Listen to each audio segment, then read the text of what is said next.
we're going to an autumnal fair today. After leaving the library, sending off a really scathing email to someone who's in charge of somebody indignantly. So, as I said before, the autumnal fair takes place on the Brindlewood Bay Community College.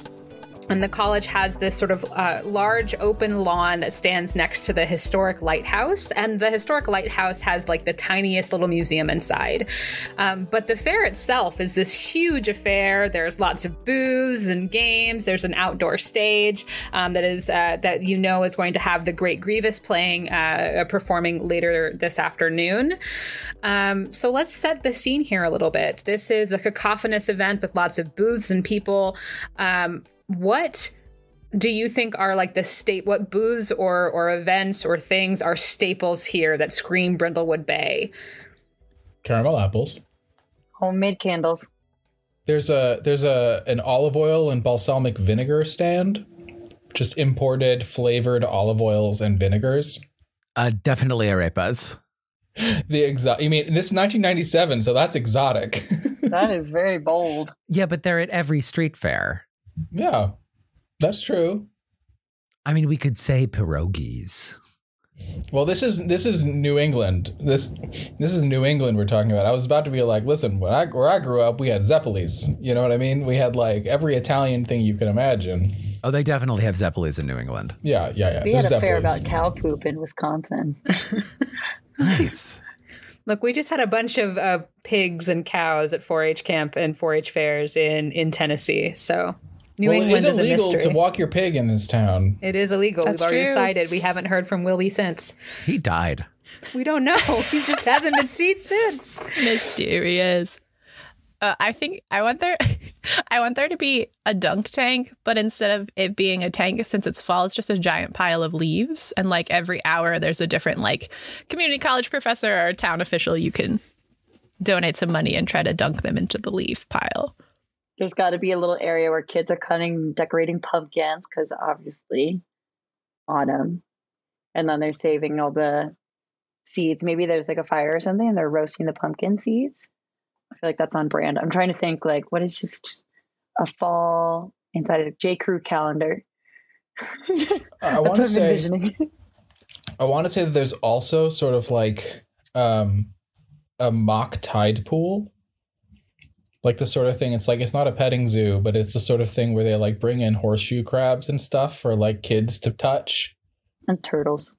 You know, also, I'm pretty sure that since this is like a small university or college that has a great oceanography program in New England, it's just Roger Williams in Rhode Island. That's all that it is. By the way. And I only know that because my brother went there. Not for oceanography. He won't listen. It's fine. If not the ocean, what? The moon? I think there's also someone like the storyteller of the town or the like historian kind of figure of the town who kind of has like maybe like as the sun goes down a lantern by the lighthouse and is like telling spooky stories for the kids or adults. What's his name or her name or their name? How about Mary Jenkins? I feel like this is one of those fairs where there's like a stage that's like usually there, it's like a gazebo or something, and on it is 3 of the like biggest local losers who can play guitar doing a like really disjointed set, and it's not clear who's in charge.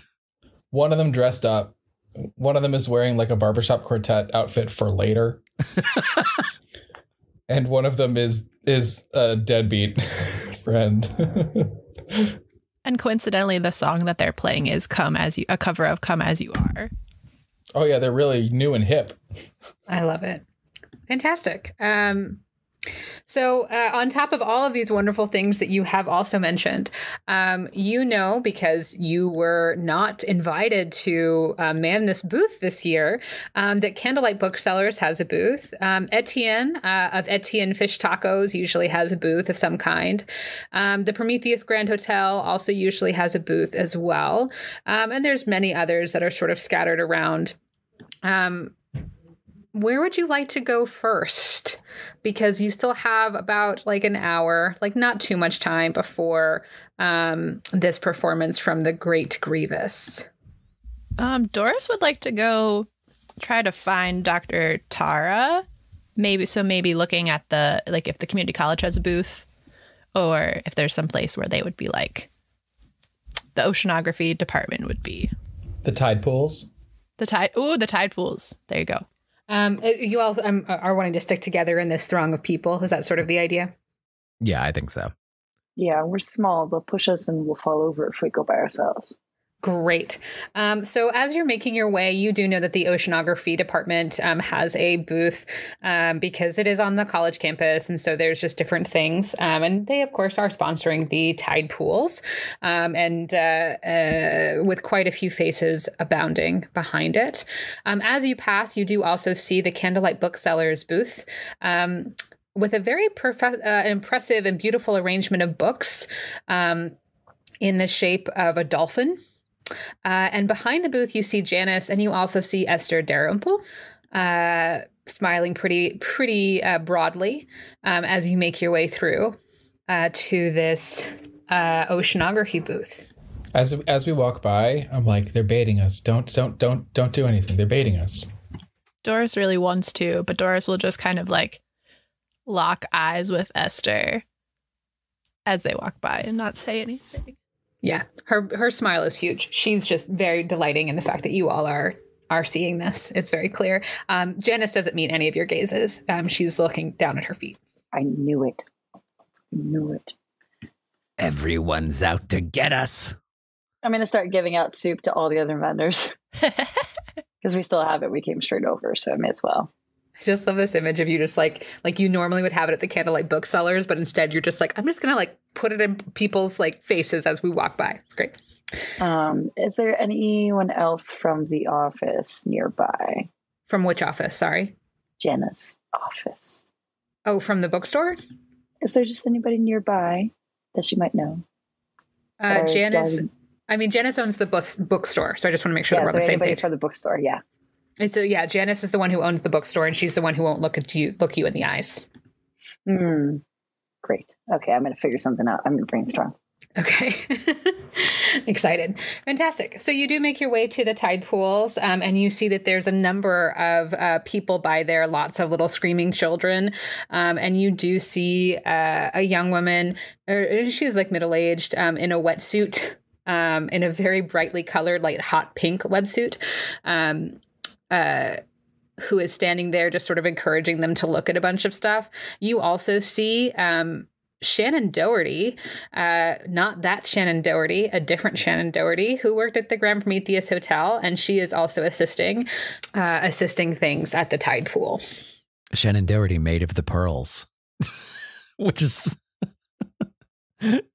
sorry, it's a note that one of us took, and it sounds so glamorous. Okay, I think Doris would wait till there's like maybe like a lull in the kids, and then kind of just go up and say, Dr. Dr. Tara? And she sort of looks at you and she goes, "Oh, it's Tara, actually." Tara. So sorry, my mistake. Thank you. Do you have a moment? Yeah. I think Shannon. And do you have a moment? Yes, I have a moment. I imagine in this moment, Doris takes off her shoes and rolls up her pants and wades out into the tide pool with the doctor, and has this conversation sort of like in the middle of the tide pool, there's enough commotion outside that it's still kind of private, but just in that like very, very, very like television sort of way. I love that. Yeah, I feel like the doctor is like starts to like get out of the tide pool, and I'm like, no, it's okay, and yeah, does that, gets in. She whips off her Birkenstocks. Yeah, the Birkenstocks and the socks just stay on the shore. Yeah. Dr. Tara, my name is Doris Mackowiak. I live in town. I don't have to take up much of your time. I just this came into my possession, and I just thought that you should have it. It might be useful to you in your work or your studies. Here you go. And Doris is going to take out Homer's leather-bound journal about oceanic creature discoveries and kind of show it / offer it to the doctor. And Dr. Banerjee, who was looking not at all interested in anything that you were saying up until, the notebook comes out, all of a sudden, like, snaps to it and grabs it from you and just starts, like, thumbing through it. She's like, whose notebook was this? Homer Pearl? Homer Pearl? Mm-hmm. I found his body. Yes. Oh, and she's just, like, whipping through it really, really fast, really, really fast. Yeah, I'm not entirely... He died! Yeah, I do recall, yes, tragic incident. I'm surprised.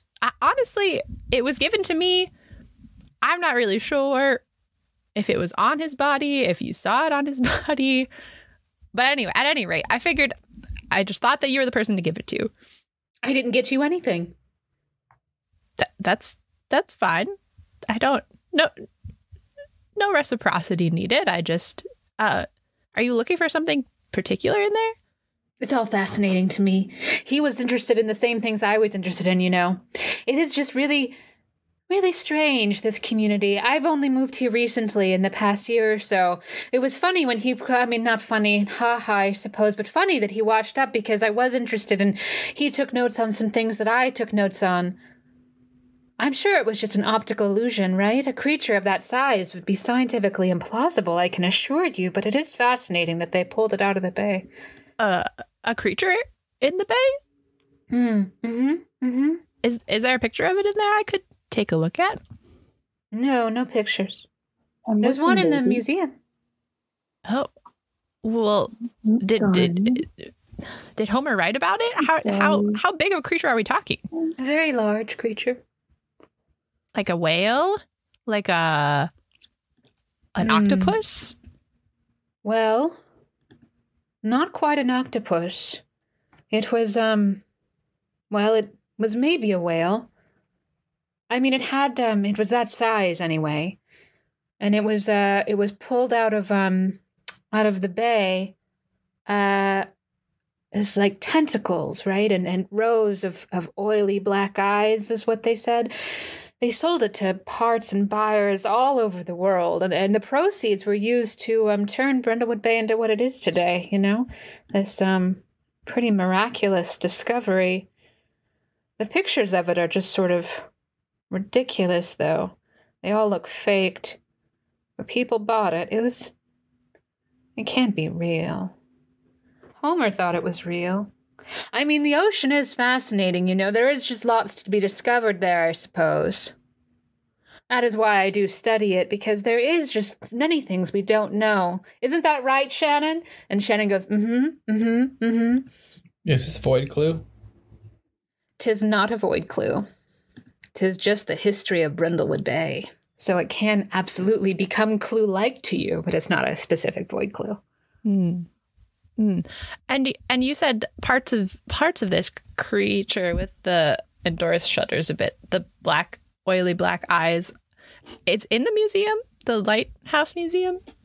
Yeah, the rinky-dink little museum over there. Wendy's working today. Isn't Wendy working, Shannon? And Shannon nods because she's helping like 5 people at once, whereas, you know, Dr. Banerjee is just flipping through this journal over and over again. I really do appreciate it. Thank you so much.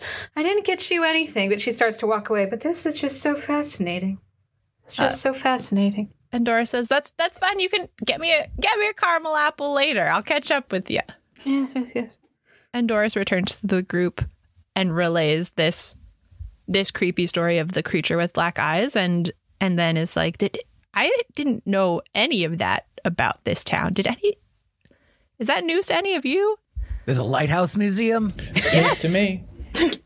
Lighthouse museum, terrifying creature with tentacles that was sold, and then they built this town. I mean, some of the things I've been seeing in the spectral, I guess, sense have been eye related. So I don't know if that's anything to go on, but They never say to build a town on top of burial ground, and maybe this is just, we didn't know how far that phrase stretched. So we're thinking they just buried a bunch of eyes? They may have buried the ones they sold a lot of the eyes, apparently, to who knows where. Worldwide, it sounded like, from what the doctor was saying. Well, we just had to find this Mr. Worldwide and, figure it out. Maybe he has a dog. Maybe even a pit bull. Maybe he's from Florida. I can't remember which one's Mr. Worldwide. Thanks, Ben. We should go. Well, let's go. Why don't we we should go let's go. We have time? Do we have time to go to the lighthouse before the... I think so. We may as well. Certainly. I see Esther I again, do I'm not a want to slapper. look at that picture, but you can look at the picture while I sort of turn around. You can smoke outside. I'll come in the room. I am not looking at the picture. Lane is involved, but she won't be involved. Let it be known. Fantastic.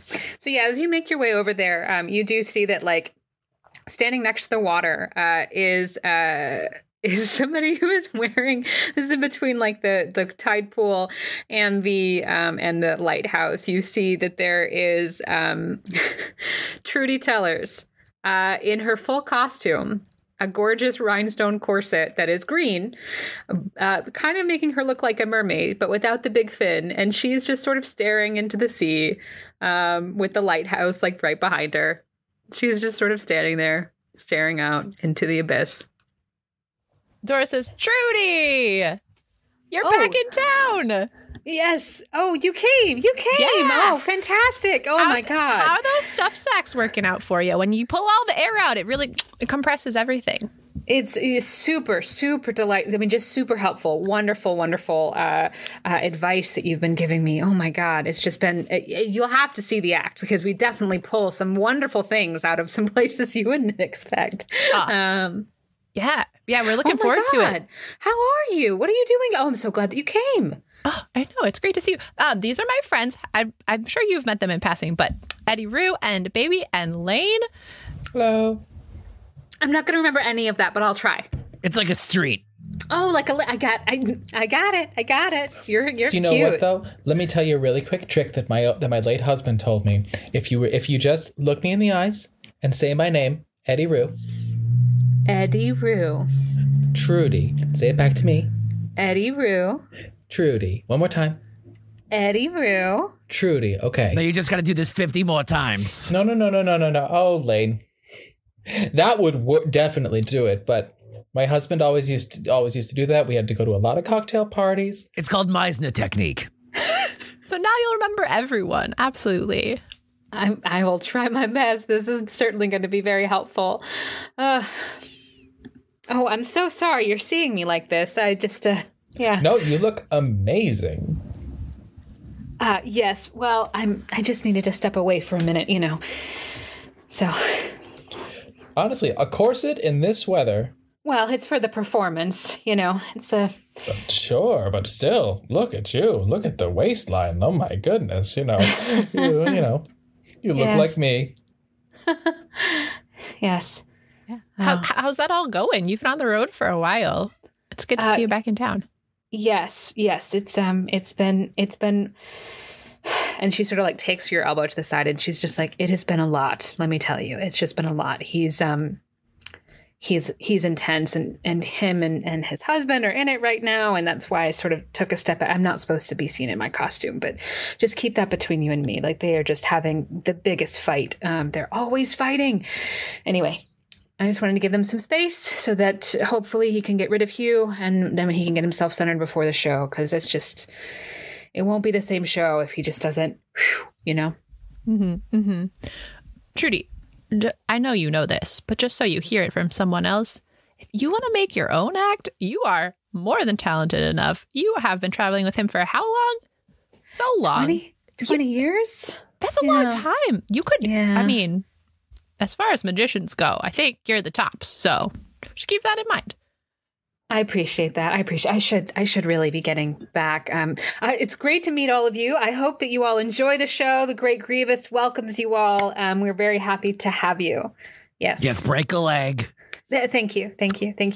Yeah, hopefully not too many though. Yeah. Anyway, and you've only got 2. And she the walks. boys are fighting. After she leaves, of course. Yes, absolutely. So Grievous and Hugh is the Grievous's husband. So this, and Trudy is the magician's assistant or the magician? Magician's assistant. We had neglected to take notes up until this moment. Ben and I both had the same idea at the same time. I think so now what's Grievous's first name? You don't know yet. But he's the magician. He's the magician. I guess Doris would know. Doris knows that it's Tom. With an H? Yes. Yeah, we got a lot of silent H's in our characters. It's true. I love it so much. Listen, D&D, you put a random apostrophes in there. Brindlewood Bay, you just get a lot of H's. So you make your way to this lighthouse. So as discussed, it is a tiny little museum, right? It's a tiny little museum. So it shouldn't take you too long to go through it. And as you enter it, you can see that it basically has 4 exhibits and 1 ship's wheel with a gift shop that sells 3 items. This space should be symmetrical, but one half of the otherwise like symmetrical space is really unusual. It just feels like off kilter when you enter it. But you can see, like I said, these 4 little exhibit displays around here and this 1 ship's wheel and a gift shop. And behind the gift shop counter is Wendy Wales. Ophelia, as it were. Well, I go right up. Obviously. Wendy, hello. Oh, hello. Hi. How are you today? Welcome to the Lighthouse Museum on this autumnal fair day. Thank you. Yes. What is Wendy dressed like? She has on like an eye patch and a ship's code. Amazing. Well, I think I say, well, Wendy, it's nice to see you. Thank you. We're very excited. I don't think any of us have ever been. Baby, have you been here? Oh, no. This is all brand new for me. Okay. So, and I know Lane hasn't because she said, and Doris neither. So, is there a tour? Oh, sure. The tour is very, very short. Right. Okay. I'm sorry. I'm doing this for extra credit. You're doing so well. Thank you. I this is like my first day off book and I haven't landed it yet. So like, I'm sorry. Okay. Could you put a little Tipagore style content advisory when we're about to see the eye leggy thingy photo? Eye leggy thing. Oh, you've been talking to Dr. Banerjee, haven't you? That is exactly who pointed us here. Yes. Ah, well, the photo is really nothing to write home about. I mean, this is part of the color of our wonderful community. This mystery that was pulled out, and she immediately like takes you over there. The mystery that was pulled out of the bay by the whaling ship, the Deep Reaver. Lane instantly sees it. Eddi-Rue is in the front. Yes. It is the blurriest fucking photo you've ever seen. It barely looks like anything at all. There looks like a gray blob on top of another gray blob, and then there's a bunch of black dots in the center of something. And she says, the issue is that the exposure was not right in, oh God, what year? 1877. And so it came back like this, but reports of it are that it was humongous, the size of a big blue whale. But a blue whale would be quite impossible. But Dr. Banerjee says to keep our minds open to possibilities of the ocean. But I mean, come on, a blue whale. Anyway, the possibilities of the ocean. So she continues to like sort of show you these different photos that are all of the same thing, but it's completely blurry, black and white photos on black and white photos of just blobs. I think I want to do a void move, but I think that might be too much. I don't know. You mean an occult move? Yeah. Do it. I'm Do gonna it, do it, say, do it, like, do it. depending on what you want to do, you just want to be careful. Oh, I no. am care. I Still know do that's it. what I'm like. I don't think this is the moment. I Never don't think mind. I would say like the moment last session was, I think, perfect, but this one I'm not sure what you're gonna get from that. Yeah. Well, I'm just, the Diercksen brain is going, but Eddi-Rue doesn't have that Diercksen brain, so I'm gonna move on. Here's the question. Lane was trying not to see this because she was afraid of what she was going to see. She was afraid she was going to see something that she has seen before, that she is, traumatized by.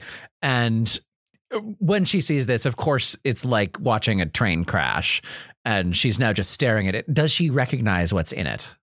She's imagined that she's going to recognize what's in it, but she's now looking for real. She's looking for real. Yeah. I'm going to say that you, when you're staring at it, it looks like nothing to you. It looks like absolutely nothing. It's Backus. And when he just sort of nods, she goes, I know, right? They get like so worked up about that in the oceanography department. They're all like, woo, look, it's this whole thing. Like Shannon and Dr. Banerjee will not shut the fuck up about it. Anyway, that is our first exhibit, 1877, the Deep Reaver, finding this whale/creature. Moving right along, since you asked for the tour, I will give you the tour.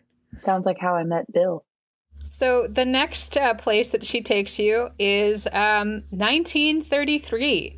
And the pictures that are there, she says, 1933, the revelers, a sex cult, people partying and having a good time, and the town of Brindlewood Bay, in my opinion, freaking the fuck out, but whatever. Lots of people were murdered and massacred on February 14th. It's a very weird museum when you stop to think about it for too long, don't you think? I think. Anyway.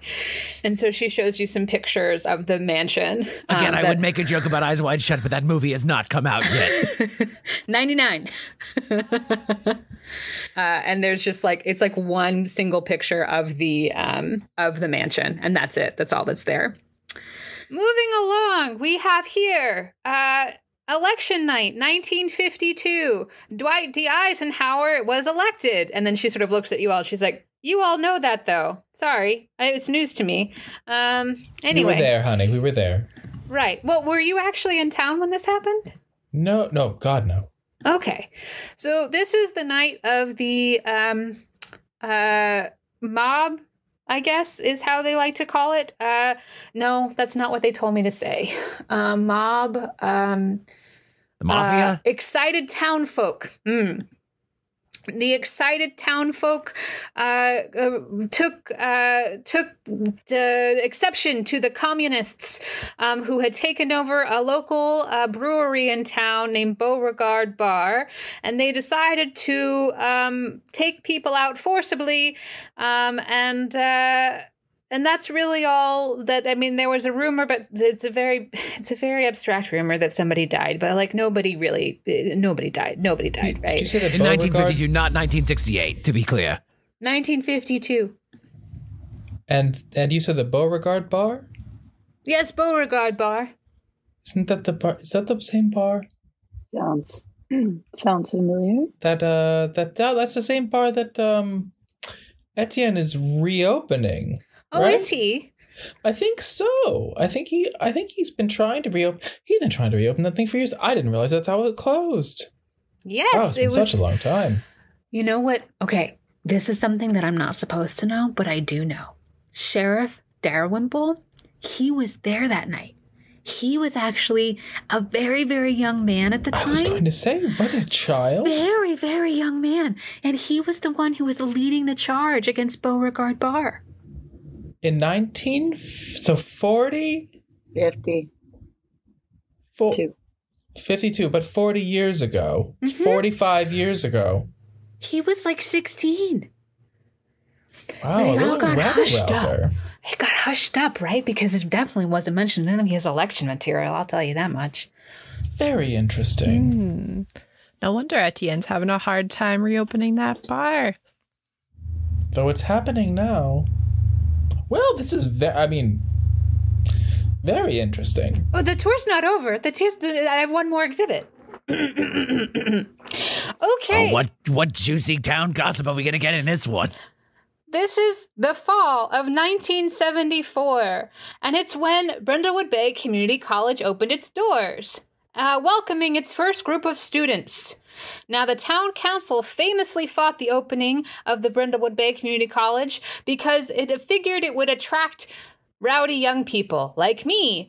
But ruining sort of like, I guess, the quaint vibe they thought that New England towns were supposed to have. Anyway, but they couldn't stop it from being built, right? It was made possible by private investors, right? That's how this happened, because the town council was opposed to this, bureaucracy being what it is. And so this group called the Committee for Alternative Academic Inquiries put forth the money, and the Brindlewood Bay Community College was born. And now it has one of the most sophisticated oceanography programs in the country and one of the most well-regarded classics department in the world, despite the fact that it isn't even a 4-year institution. Anyway, that's my tour. Do you want to stop by the gift shop? And she walks 3 more feet this way. And she's like, we have 3 things. We have postcards and slap bracelets and another postcard. I'll take a slap bracelet, please. One of each postcard for me. Thank you, Wendy. This has been very informative. I mean, I forgot this was up here. You did a great job. Thank you.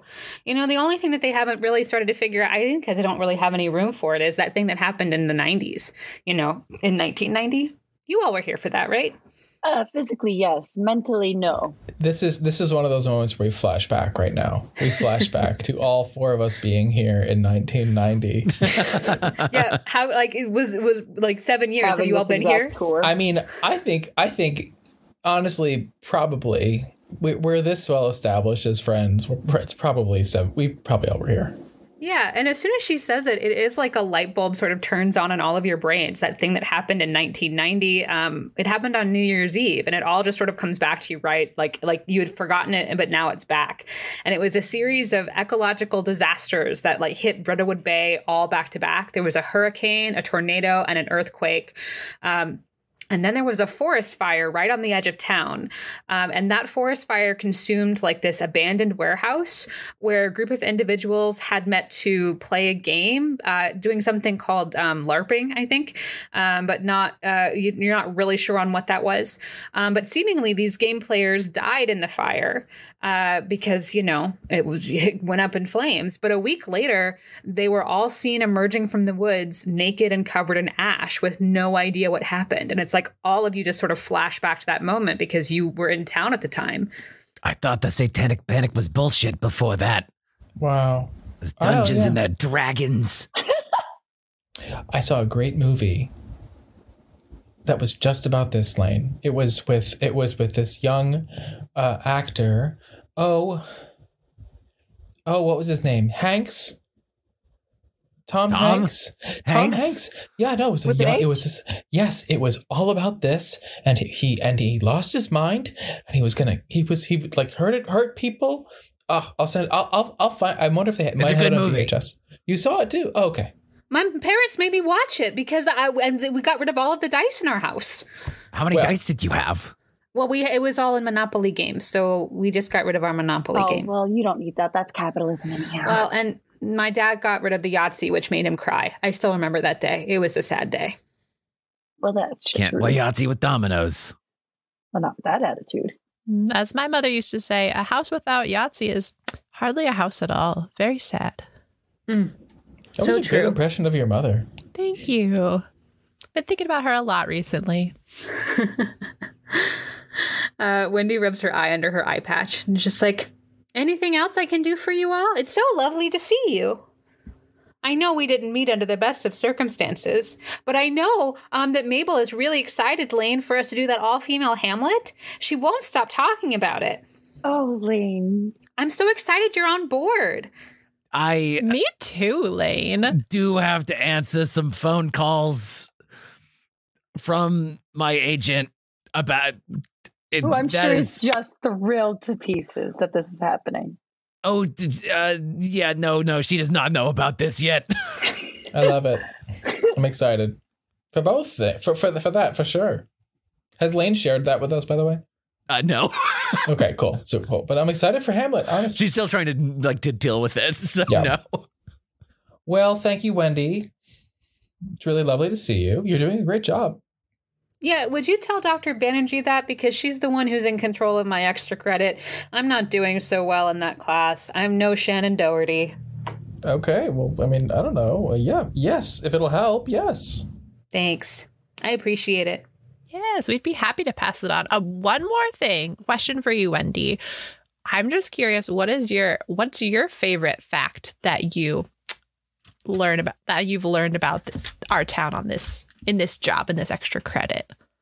Oh, I'm just so fascinated with why we have a oceanography program. I mean, I know it's good. I do know that. But like, everybody's really into it, like in a shocking way that I was not quite prepared for when I came here. Well, I know we're just a bunch of old ladies, but if you ever need a break, you can always come. Have you ever read, and I take out a copy of one of the Gold Crown Mysteries, have you ever read this book or any of these books? Which one do you pull out? Oh, I pull out, have we decided on what the first one is? I don't think so. Okay, where is that? That's somewhere in our... I have one of the books on audio. We have The Case of the Forbidden Rowboat, which I know we put it which we haven't put a description. I think I'm going to put it. It's going to be like cozy items. There's the no now. Oh yes, the no from last game. Okay, and then there's but we have to make up a new one. I mean, come on, The Case of the Spotted Apple.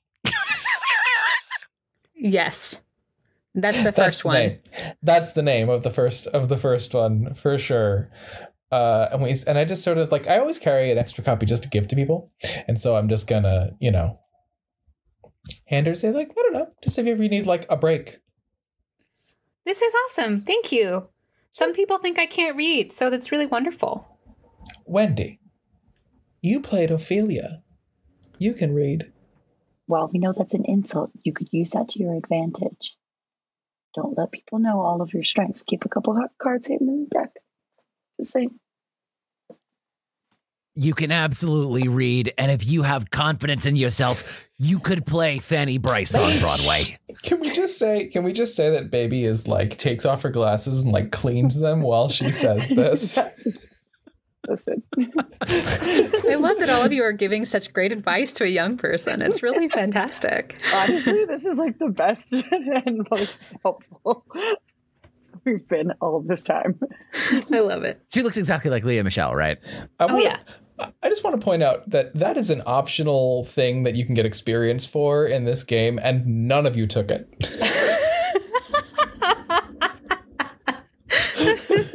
Not a single one of you has taken it.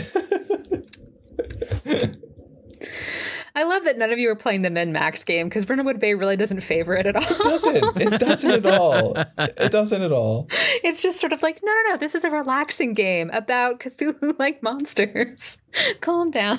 I don't know. I'm trying. I've got an idea for my other one, but we'll see. I got one of them.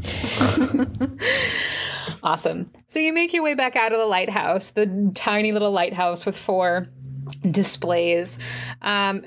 And you turn around to the big lawn again, and you see that everybody's sort of gathering for the big performance of the Great Grievous. And in the front, who do you see? But so many people including Etienne Beauregard. You see Shannon Doherty. You see Ginger Hale. You see Janice Owens. You see somebody that you maybe have not talked to yet specifically, but is certainly there, Sheriff Darwimple.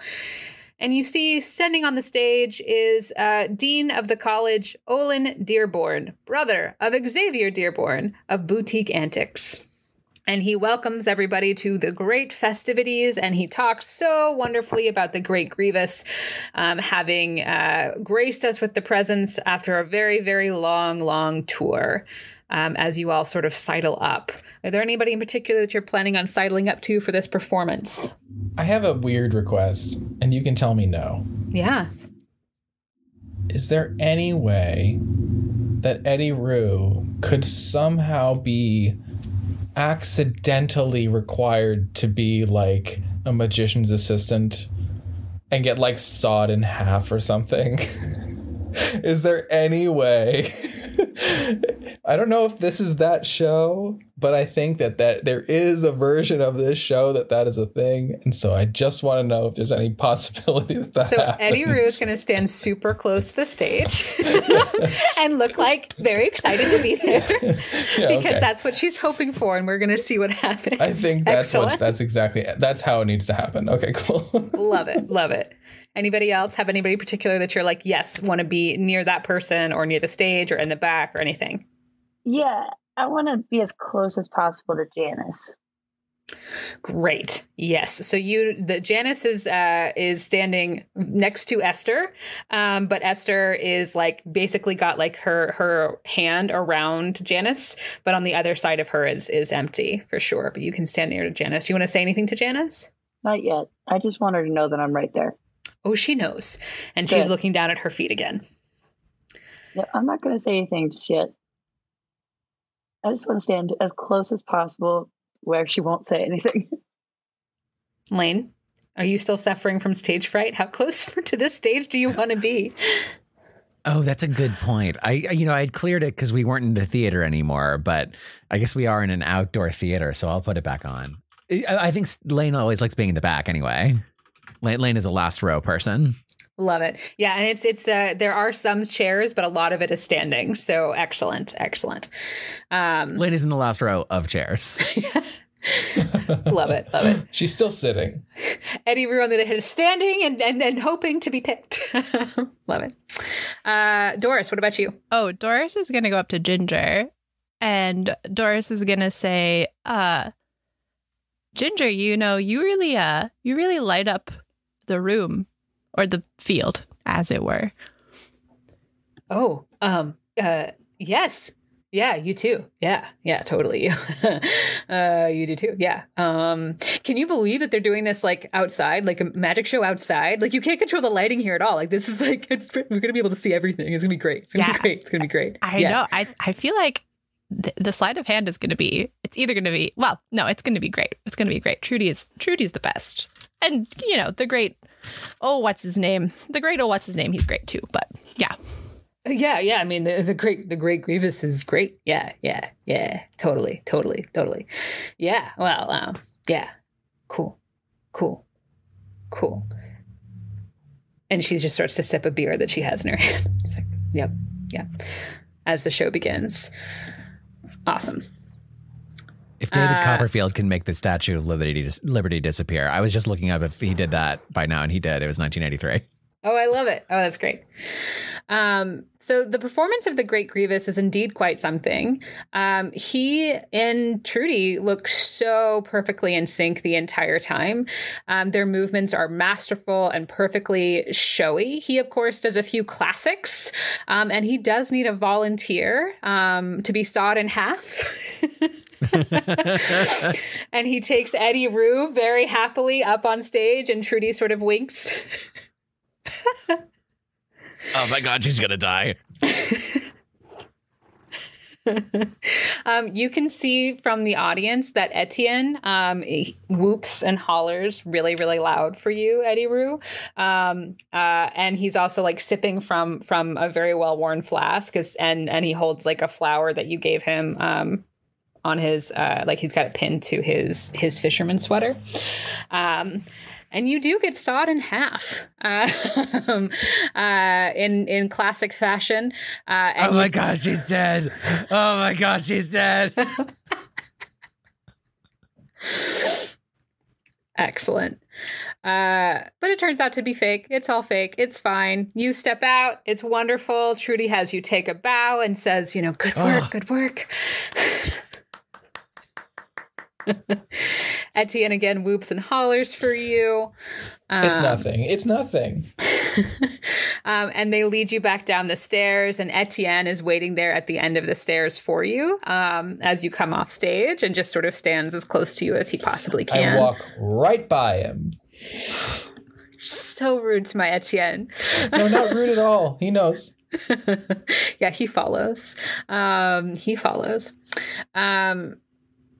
He does a lot of his classic tricks, but what makes his act so distinctive is actually how bloody it is.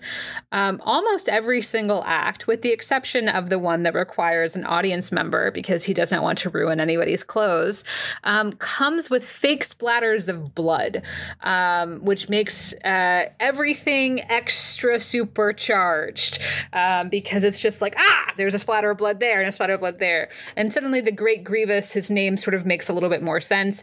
Definitely by the end of it, this green corseted sequined thing that Trudy has on is covered in blood, and everything he is wearing is covered in blood. People are gasping and laughing in equal measure as this is happening. I think Lane is laughing because the Eddi-Rue surviving being cut in half desensitized her. Great. Like, no, it's got to be a trick. Fantastic. Yeah, I would meddle. I don't know how to meddle in this, but yeah, not yet. But yeah, you can clock it as weird. Yeah. I think at one of the moments of very sudden like jump scare level blood splatter, Doris like jumps and puts her hand on Ginger's knee. And she takes your hand and she just holds it in hers while you sit there. It's okay. It's just a trick. This is his whole thing. It's his whole thing. It's just got a lot more blood than I remember, but that's fine.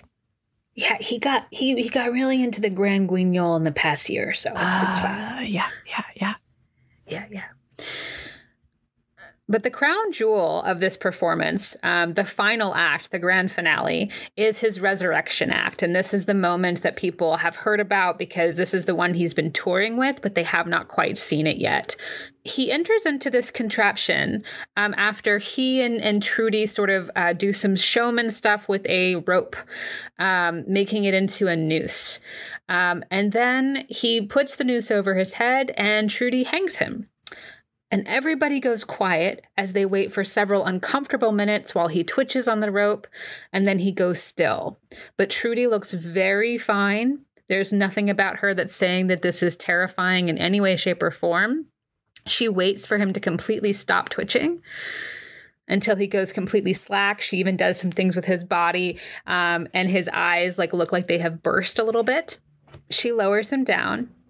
She removes the rope and he crumples to the ground, but Trudy still looks unfazed.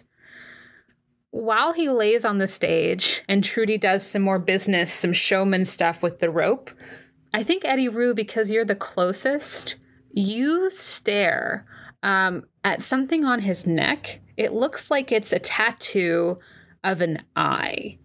And the more you stare at it, this neck tattoo of an eye, it's as if like this bloody eye has been pulled out of a socket, like your dream. And as you stare, you're almost certain that the eye looks around and blinks. Okay. Well, Eddi-Rue gets very calm, very quiet in that moment. There's no one nearby, so. Yeah, Etienne is also just watching, really still. He's like, what's going on? Is he going to get up? Is he going to get up? Shut up. Okay. Shut up. And then just like that, he pops up as if completely fine. He is completely fine. And everybody breathes a sigh of relief. And he and Trudy are laughing and smiling and applauding. And they're just bowing as they take their exit off the stage. Eddi-Rue does not applaud. I was about to put gloves on, surgical gloves, and I'd angrily just take them off. Damn it. I was ready.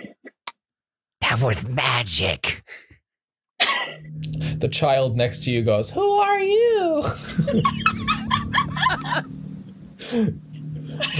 The audience is I was talking to the child. I see it. Yes. The audience is all a Twitter about what just happened. Oh my God, that was incredible. I really thought he was, and they're all just like, oh my God, he is great. The Great Grievous. I haven't seen his show. And they're just all so excited. And you can see that Trudy and Great Grievous have made their way to the tent behind the stage, their dressing tent where she was avoiding earlier. Yeah. And you all are just sort of sitting out in the audience. What do you want to do? I want to look at the stage but just like discreetly, just to be like, wow. Pretend I'm really surprised, but I also just want to be like, what the fuck? Just kind of look at their equipment a little bit. Yeah, their equipment, it's so funny that you asked specifically about their equipment because all of it looks really basic. Where he was hanging, are there any other cables or stuff, or is it just the rope? Like, is there a little like fishing wire? It was just a rope around a beam. Interesting. I don't like that. I think Eddi-Rue turns to Etienne and says, "Tell me again when the bar is opening." Well, I'm glad that you asked. Actually, I've been meaning to talk to you. I saw you come in. It's opening in a week or two, and I would really. I know you saw me come in. I know you Continue. know I know. Continue. Mm-hmm. I wanted to invite you. It's opening in a week. And he hands you a postcard. It's like, it is opening in a week. I really do want you to come. And I have something else for you, actually. I was cleaning up some of my mother's things, and I found this, and I thought you would like it. And he holds up on like a silver chain, this really, really intricate like antique key. It's not super heavy. It'll work on a necklace. And he says, but I thought of you when I saw it, and I would like you to have it. What? Etienne. Oh. Yes. I take it and I put it on. And It looks nice on you. You're full of surprises. And he takes your hand and he kisses it, and he's like, I know. Okay. I'll be there. With Good. my friends. Of course. Of course. Of course. Okay. She walks away, and very Betty Boop just go gung, go gung, go gung, go gung. And then she comes around the back and she goes, "What the fuck was that?" How can we make that a condition? Oh, okay. If you're going to have that reaction, it's a condition. I think it's just going to be, okay, fine. It's probably inappropriate. It's inappropriate. I love it. That's such a good name for a condition. It's a great name for a condition. It's going to impact how you behave this entire time. It's going to be great. It's way more fun. So you all are sort of gathered out here. Is there anything else that you want to do? Janice has said that's a great show to you, baby, as she like starts to walk away, and Esther's like pulling her along. I'll give you a show, and I'm just going to walk away. Great. Love it. Love it. Sometime, does anybody else want to do anything? I'd like to go find Trudy. Oh, great. Because just at this moment, let's give it a little bit of a breath. But just at this moment, you hear a scream. Is this part of the show? We rush. Do you remember that thing from last time when we were like, running and running and running, and then Doris just passes everybody? Yeah. Because she has legs. We have stumps. Yes. Yes. I think this is part of the show. You all are trying to look around to see where the scream is coming from, and you spot Frank Spitznagel, who's been staring at all of you very intensely, but then he heard the scream, and then he is also looking at you all and looking where the scream happened. As you all start to move towards this tent, and she's outside the tent. She's like dropped her cigarette on the ground because she was apparently standing outside smoking at the time, and she's just screaming, "Oh my God, so much blood, so much blood." And you sort of see through the flap here that the Great Grievous has been split into a great many pieces, as if been butchered by a great machine, like a cow butchering machine of some sort. Where are my gloves? Okay, baby, give us gloves. Give us gloves. I don't think this is part of the show. That's a cut to commercial. Yes, exactly. Then we do a cut to commercial. I was always waiting for it. I'm always waiting for the line. What's the line before we go to commercial? There's only so far method acting can go, and I really don't think It's an Ovaltine commercial. So we are shortly after the discovery of the body has happened, and you all are, of course, like gathered outside the tent, as are a great many other people who are just like, oh my God, what happened? What happened? What happened? And Sheriff Darrowimple is there, and he has cuffed Trudy Tellers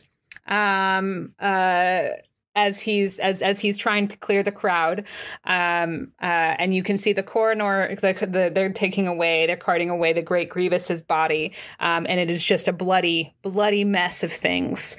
And Trudy is crying and saying, "It wasn't me. It wasn't me." And you see the dean, the person who had welcomed everybody to the event. He's saying, "Everybody, calm down. Let's not focus on the negative, right? Like, let's just it's gonna be fine. The sheriff is here to take care of it, but let's all just let's not let this ruin our autumnal fair. Okay, everybody? Okay, everybody?" Is this a tent? Like outside of a tent? In all the commotion, is there a way for us to get around back to the back flaps of the tent? Yeah, I think so. I think you'd have to probably make a day move for it.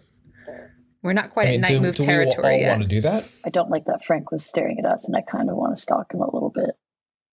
I think Lane maybe wants to confront the sheriff. Okay. That's probably her impulse. Well, Eddi-Rue is going to go around the back. Great. Maybe I'll say it that Eddi-Rue. way. Yeah. You can make me a day move on that one. Sure. So when you do something risky or face something you fear, name what you're afraid will happen. If you fail or lose your nerve, then roll with the appropriate ability. I'm afraid I'll get caught. Okay. I think this might be a composure move.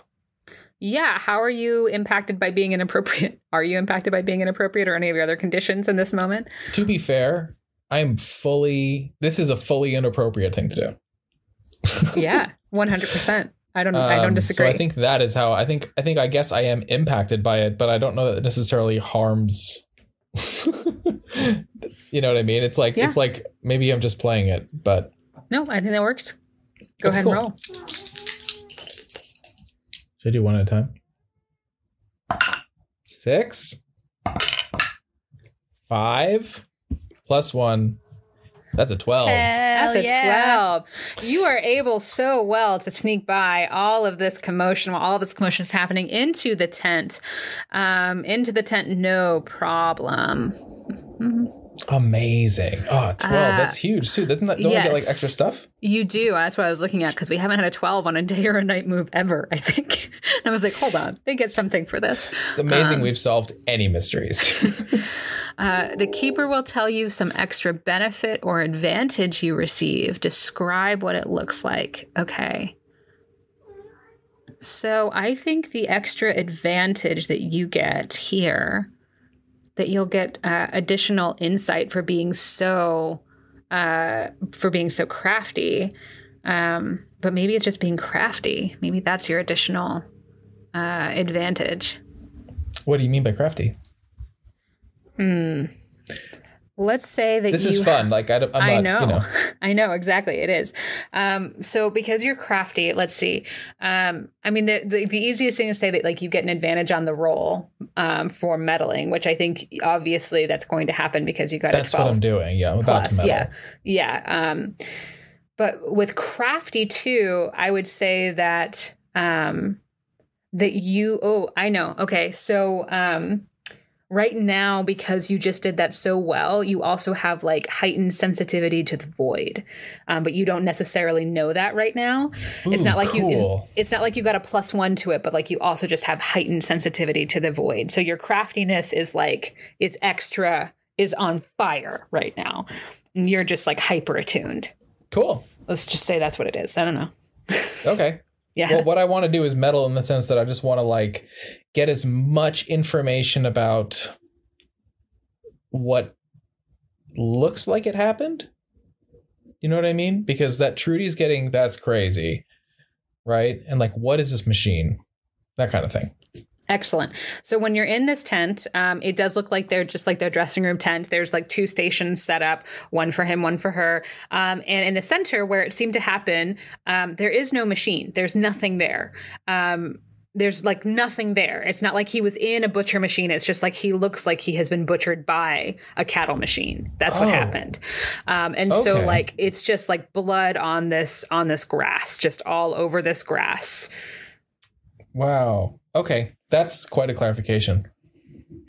Okay. Is there like a central area that is most bloody? Like if this person exploded? Do you know what I mean? Like, is there like a blood pattern that I could find, or is this too much? It wouldn't be necessarily a blood pattern, but you can roll to metal to see what else you might find. That's what I think I want to do. Yeah.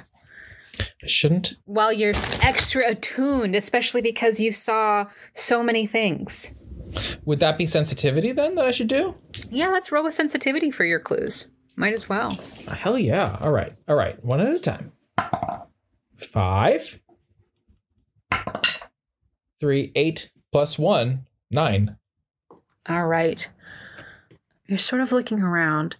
And while you're looking for a blood spatter or something that sort of gives you any key to what might have happened here, you do find like something that looks like it maybe fell out of his pocket, like a letter in an envelope kind of thing that was perhaps on his body.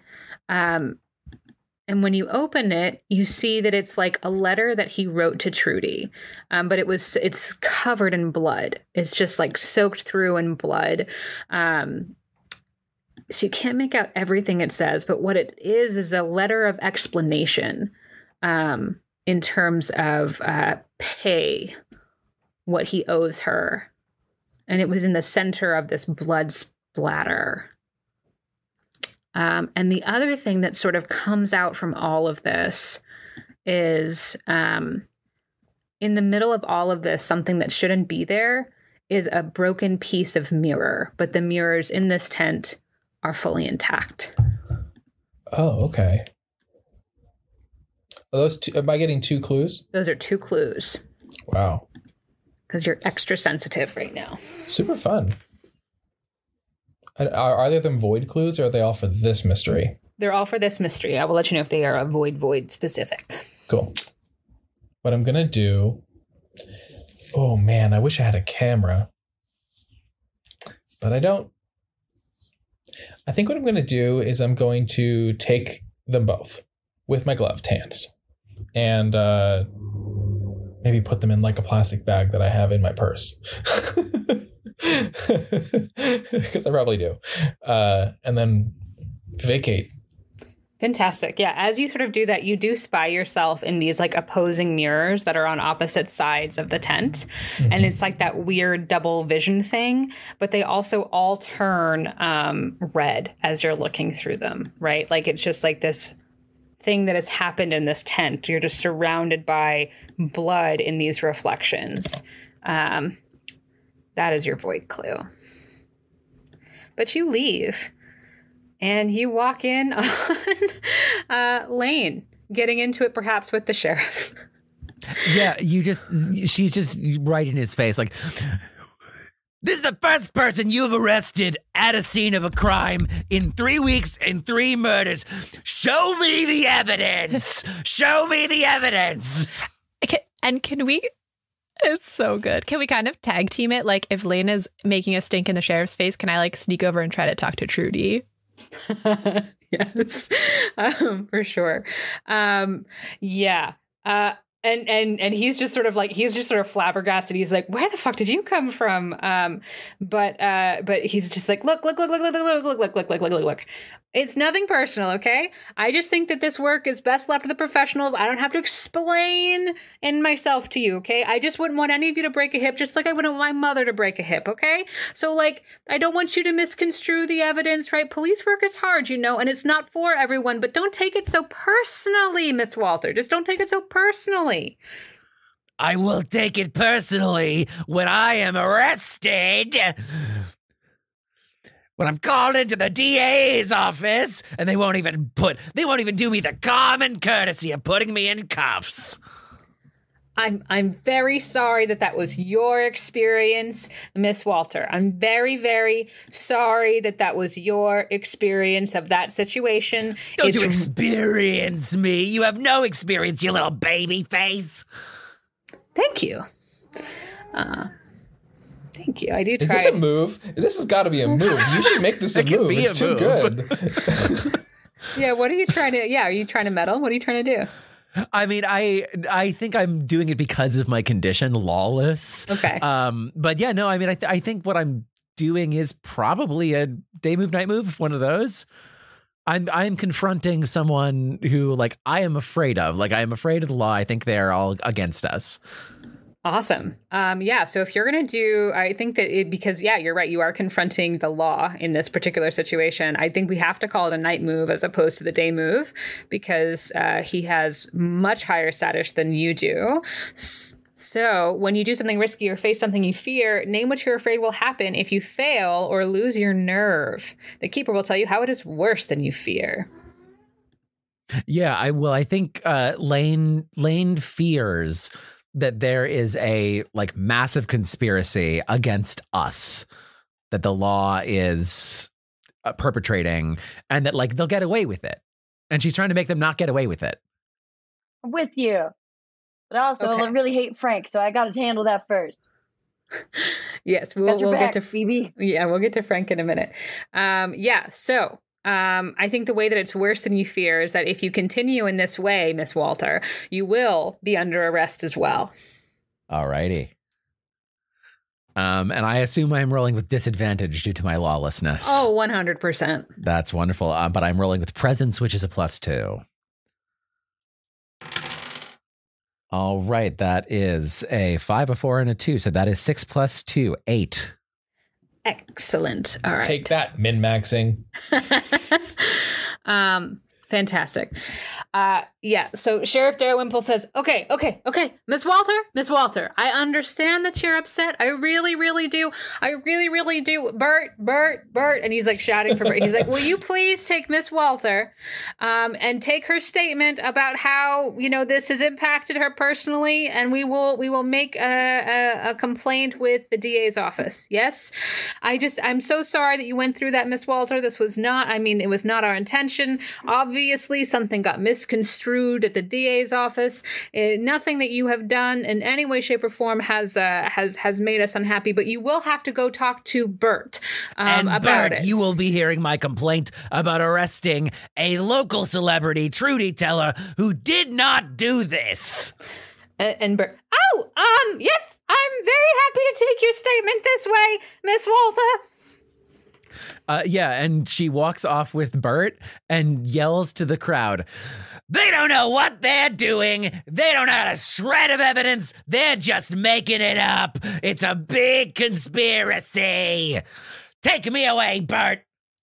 Girls, I think our leading lady is back. Fantastic. Feisty. Fantastic. So while all that is happening, Doris, you can absolutely talk to Trudy. It's a pretty good cover. Awesome. Oh yeah, it's great. It's very distracting. Yeah, I want to. I think I just want to meddle in kind of like trying to like discreetly talk to Trudy and be like, Trudy, what did you see? What happened in there? I don't know. I honestly don't know. I went out for my post-show cigarette like I do all the time. We go back. I quickly change out of all of this. I don't even bother taking off my makeup. I go out to smoke. People run in and out all the time just to say hi and whatever. It's fine. His husband was there. His old like friend was there. Frank was there. All these people are just coming in and out. And then I turn back around and he's alone, except he's been split into so many pieces. I don't know what happened. Yeah, I don't know how anyone could split a person up that quickly. You didn't see. There wasn't anyone. There's no hidden knives as part of your act. I don't know. This is a lot. Yeah, go ahead and roll to meddle. Roll to meddle. And are you affected by any of your conditions? A doozy of a day, yes. If we're probably still spooked, I think is fair to say. And I will roll with probably composure, trying to be secretive about talking to her. Okay. We got a 6, a 2, and a 1. So that's a 4. Real dice did not do me any favors. Okay, hold on one second. We're going to do something that we haven't done before. No, in a good way. We're going to do something called Cut to Commercial. Yes! I'm so excited for Cut to Commercial. I've been waiting for our moment this entire time. Okay, so basically what this is that we're going to give you a redo here. But in order to earn your redo, you have to improvise an advertisement that would happen during this television show that would be specifically advertised to elderly people or people who are at home in the middle of the day. So we can all sort of workshop what this commercial would be for, but you will have to narrate this commercial, Doris, and with the help of your team. So any immediate ideas that are coming to you?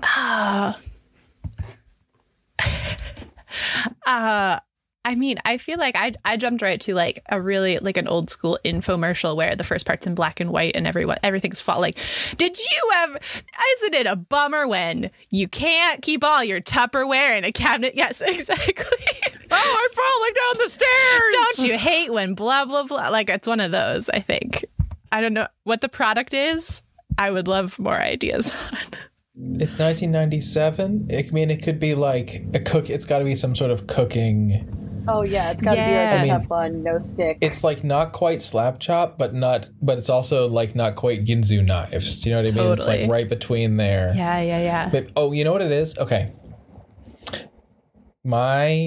This is great. My cousin is the owner of a telemarketing company, like an as seen on TV kind of company. And when I was a kid, she had this, prototype that was a defrosting plate. Do you know those things? Do you ever see those but it's just like this metal plate that you put, it just like slots and I don't know how it works. It's a little creepy. But I think that's what it is. It's one of those like, do you need your chicken to defrost faster? And you see a man falling down the stairs with a big chicken. Holding a chicken and falling. Like Hanna-Barbera cartoon sound effects, not paid for. And the frozen chicken hits him in the head, and then he goes, "Oh!" And then it goes black and white, and it has like X over the situation.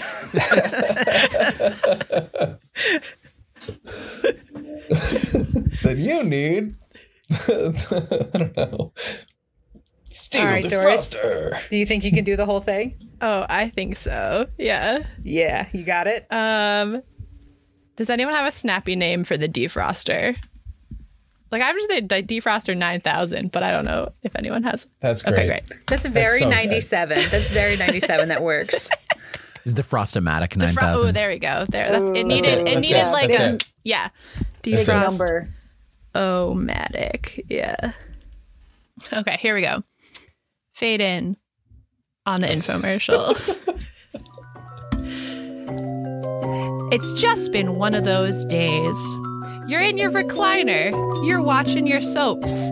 You didn't take the chicken out for dinner. Or maybe you're running around. You're getting your house ready. The ham is still frozen. The dinner guests are coming in 2 hours.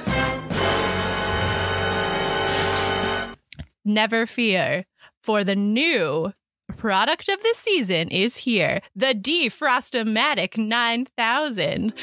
With one simple swipe of this plate out of its chilling place in your freezer or fridge, you would just put your frozen meat upon the Defrostomatic 9000.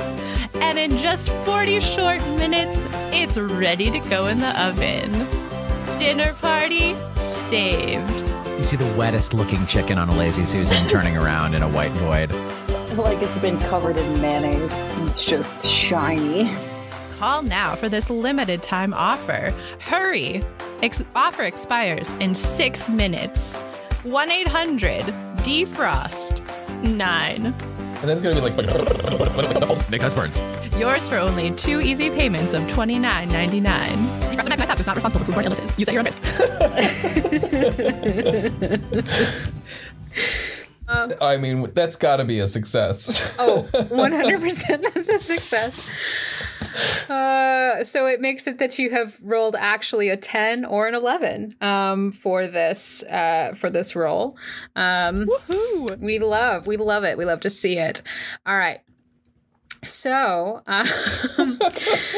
Trudy, with her arms still around you, she's like, okay, so I don't know what's going on here, but this all feels very connected to like the shit that he was getting into, because my God, there was something weird that changed with him. He didn't want to go on tour anymore. And we had an offer on the table for another huge world tour, but he didn't want to do that. He wanted to come back and be here in Brindlewood Bay because I don't know. He was really into this idea of continuing this resurrection act, but like, for real. Okay, so when you say for real, you mean for real, because I'm no magician, but that did not look fake today. Yeah. Well, it is fake. I just don't know how he does it because he won't tell me. Ooh. And he said it was important that he do it here in Brindlewood Bay. He wanted to come home. I don't know if he cared if he did this act in Brindlewood Bay, but he did just want to like continue to work on resurrection, but he never made it sound like it was an act. Wow. It just sounded like he wanted to work on resurrection, like resurrection. It's so bizarre. Like, I mean, I'll tell you, Doris, because I think, you and I are on the same page. We were best friends. He and I are best friends. And so like, I was very used to calling bullshit, but he kind of lost his sense of humor about it in like the past several months, right? Ever since he got that fucking tattoo. Like he pulled me into a room with a dead spider, right? And he was like, see, I can make its leg switch. I can make it live again. Just you watch. And I'd be like, sure, Tom. And he'd get madder and madder. He used to joke back about that kind of stuff, but not anymore. It just wasn't funny anymore. Ooh. And this tattoo he has had, is it an eye, perchance? Yeah, he got it the last time we were in town, like 9 months ago, at Best Bay's. He went to go see Salty Nancy, so called because she's salty. That tracks. That checks out. Oof. Wow. Well, Trudy, look, if I feel like you're in a bad spot right now. Not that I think you did this, obviously, just the handcuffs. But well, I'm here for you. If you need some bail money, I don't have much, but I mean, they got the wrong person here, obviously. I mean, obviously, but hopefully he can't keep me very, very long just for standing there. Do what you can, Doris. Okay. Good luck, Trudy. All right. So then let's check in with Bebe, who is perhaps just like staring intently at Frank. Yeah. And obviously with the glasses, it makes my eyes much bigger. So my eyes are just like this. Coke bottles. Yeah. What's Frank been up to? Because whatever he's been up to, I've been up to. Yeah, he's just standing there with his hand over his mouth, just watching this whole thing go down. He's watched like Lane be carted off, and is just sort of standing there, still in awe about what happened. I think this is the first time I've seen you show this much emotion. And he looks around, and then he looks down. He's like, "Oh, hi." Ah, there it is. So, how's your dog? My dog Bruno is fine. Good dog. Anyhow, I didn't know you liked magic. And I'm just like, I want to make this as uncomfortable as possible because obviously we don't talk. So like this small talk is just like, why the fuck are you talking to me? But I just want to talk and make him uncomfortable because I want to see what was going on. Yeah. And he's like continually like angry exhaling. This never would have happened. This never would have happened. You been up to something bad? This just wouldn't happen. What? No, I haven't been up to something bad. This just never would have happened if it was me. I didn't know you wanted to be a magician. you didn't know that I was the original partner of Tom. He and I we were going to start this whole thing together, right? Like, but who compete with the showmanship of Trudy? I mean, no one, right? I mean, he clearly made the right choice, obviously, until now. But, you know, he had a whole career, and I became the bursar, and that's been just fine. I didn't really want to be it. I mean, it would be... I mean, would it be better if we had an evil Home Depot in town? Yes. But I have my dog, right? And other than that, everything is golden. I have my garden. I have my dog. I have my peace and quiet since Teddy stopped banging around at all hours. What more could you really want? Who wants to be a magician anyway? Life really is just working out for you so well, huh? Can I help you with something? No, you're helping me just fine. It was just too cold, and I needed some hot-blooded asshole to stay in here and just keep me warm for a little bit. And he tries to, like, make a lot of space between you and him after you say that. Still staying warm. Thanks, bud. That's all. I'm going to scuttle off. Awesome. I want to find the Goyles because now I just learned some hot goss. Yeah, so you all kind of reconvene together and share your information. What do you talk about? Well, I tell everybody about the eye. Which is definitely very important. Yeah, and then all the clues. I don't think Bert wrote down a single thing I said. You were marvelous. Performance of the year. I should get you flowers. Oh, speaking of crazy shit, and I take out the letter and I take out the mirror and I go, I did it bad. Oh, you did it good.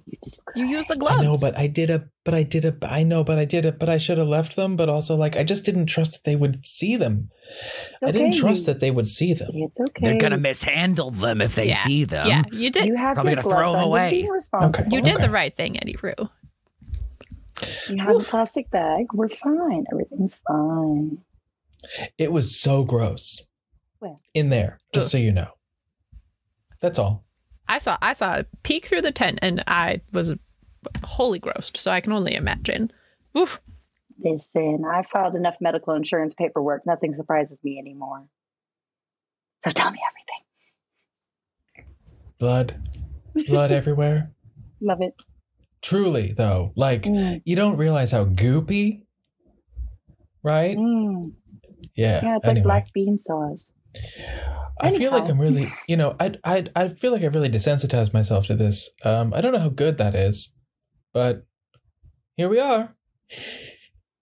Girls, I know this sounds like personal bias, but I do think we need to keep an eye on our dear boy, Frank. He seems like he's up to no good. And he was muttering some very suspicious things. I don't know. And he was very suspiciously near the tent when we found this. Trudy told us, wasn't he in the tent? Didn't Trudy say that he was in the tent before she left? She did. And nothing good can come of anyone that's near Frank, ever. Let's be honest. The question remains, how'd he blow the guy up? Well, we didn't see anything outside, correct? No. So that means I didn't hear anything. Well, that means it's got to be something on the inside. Yeah. Maybe, I don't know. Trudy told me some weird stuff. Like when you say inside, baby, it might be like deep inside, She said that Grievous wanted to work on resurrection, but for real. Like for real, like a dead spider coming back to life. For real. Well, he did the opposite of that. Yeah. Well, all I want to say is, after what I saw, I hope he doesn't come back to life. Do we think it's like Alien? Y'all saw that movie, right? You saw the trailer, and the thing comes out of the chest. It goes, I mean. It might be. Is that the one in Antarctica? Yes, like the one in Antarctica, but remember what we saw at the museum, too. I don't watch any of these movies. These movies are all too scary for me. Well, I just like to keep my options open. Teddy always said it was best to have a clear mind. I think in this moment, it's this thing where like we all sort of like left thinking about Teddy. And say, why don't we all go and have some of that tea that Teddy was famous for making? I know we have some of it. I have it. No, I have it. We can come to mine. We should absolutely go do that. Awesome. And you all start to trot away as the camera pans away, and you're going to figure out how you're going to continue this investigation next time. Yay! Yeah! We did it! All right. Love it. Well, let's go through your advancement. We didn't solve a mystery this time, but did you perhaps I advanced. Did you do other things? Yeah. So I shared a memory of my late family member. You did? Of your mother, and I definitely showed someone that I've still got it. Yeah. Well, and also like I looked super hot doing it, so. Yeah. You got a necklace out of the deal. Did you put that in your cozy place, by the way? Oh no, I should. Yeah. I definitely undermined the authority of a local official more than once. We all did. Yeah, Damn straight you did. I think we all did. You guys did a good job on that one. Meddlesome people. You were told specifically not to do something, and you did it anyway. And Lane specifically yelled furiously at one. I believe I also showed someone I've still got it by doing that was your acting chops. Argument accepted. Yes, I think so. So good. So good. Did you behave like a woman half your age? A little, like you were. Yeah. Living moss. Getting cozy. Yeah, you absolutely did. You were Did so you grab bold, someone's so hands brazen. at a magic show when you were afraid? Jump scares are a perfect time to be like, oh my gosh. Did I really get you with the magician not dying? I mean... Yes. Oh, absolutely. Okay. Oh, yeah. I was ready to for Lane to laugh at an inappropriate moment. I was like queuing it up. I was like, oh, Lane's thinking this is really funny. I'm one of those people, like, I'll just sit there for as long as it takes, and it'll be like an hour, and I'll just be like, keep going. No, that was such a good move, really though. Good. Kory, that was such a good move to be like, I just want to make sure she knows I'm here. Like, it was so good. And the whole thing with Frank was so good. You just followed him around. It's so funny. That's all I wanted to do. It was just like psychological warfare. It was also very, very baby, though. That's what was really wonderful. It's so great. It's so great. I feel like you all had really good moments. I'm leveling up. Hell yeah! What you gonna do? Yeah, I've been really trying to pay attention to like using those things as like sort of clues for how to act for myself to see if that like ways to think about making a meddling move. Do you know what I mean? Like how can I create a scene where that happens, right? I think out of all of us, you're the one that's paying the most attention to the rules and things. Most of us are just going impact only. No, it's well, I don't know. I'm just like trying to use it as much as I can. Do you know what I mean? Try to like learn it and use it as much as I can. It's a lot of fun. All right, so I think what I'm actually going to do, I'm going all in on sensitivity. Yeah, do it. And taking the Frank Dowling move, which gives me a strong religious background. Ooh. So that'll be a fun thing to play with and add to this character that you just didn't know about. Staunch Southern Baptist, I felt the Jesus. Well, is it one of those things in a like TV show, a long running TV show, where like they just add something that was like, oh, this was always the case? Yeah. You're like, I've always been a Presbyterian. Always. I don't know. I've been like, PC USA. So with the Frank Dowling, you have a strong religious background. You have to describe it.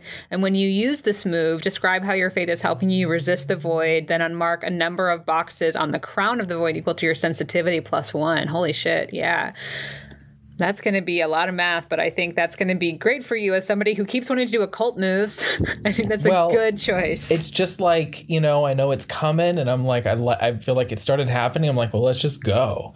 But okay, cool. So, but it doesn't happen until I use this move. No, but I think, yeah, you can start thinking about like, and it could be even like we can make it something where it's like you are finding faith because of this. You know what I mean? Maybe that's fun. Yeah. Cause I would say like, I don't necessarily, it's actually kind of cool that I could wait until the next Crown of the Void happens before I use the move to clear the board for myself and gain another sensitivity. Cool. So it's like an impending epiphany. Yeah.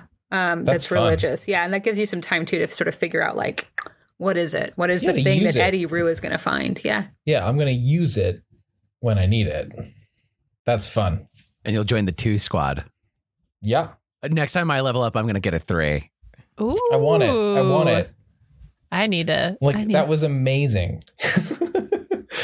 You were like, I'll take the disadvantage. I have a +2. It's so good. I'm not leveling up, but did I successfully give the writer's words to the doctor? You did. Yes! So you get an XP. Thank you for asking. Yeah. I forgot. You did it. Hell yeah. So much town history in this session. It was so good. So that is so much happens in the town, and it's supposed to trickle in a little bit more slowly than what we're doing here, but that's fine. It works. I love how this game sort of like how that is like a thing where it's like this whole move is you just basically get a task and a free XP Yeah. every session. You just have to figure out what it is you're supposed to do. You get to break the game if you can figure out this riddle. Yep. Super fun.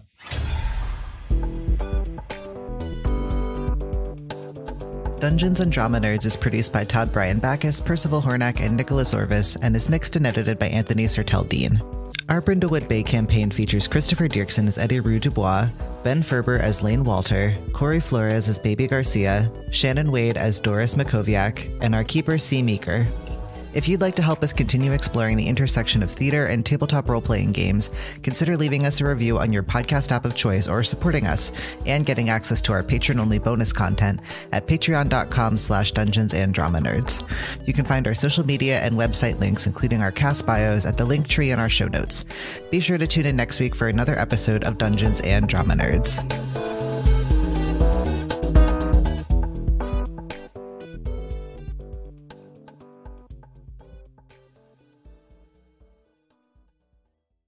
Deleted scene.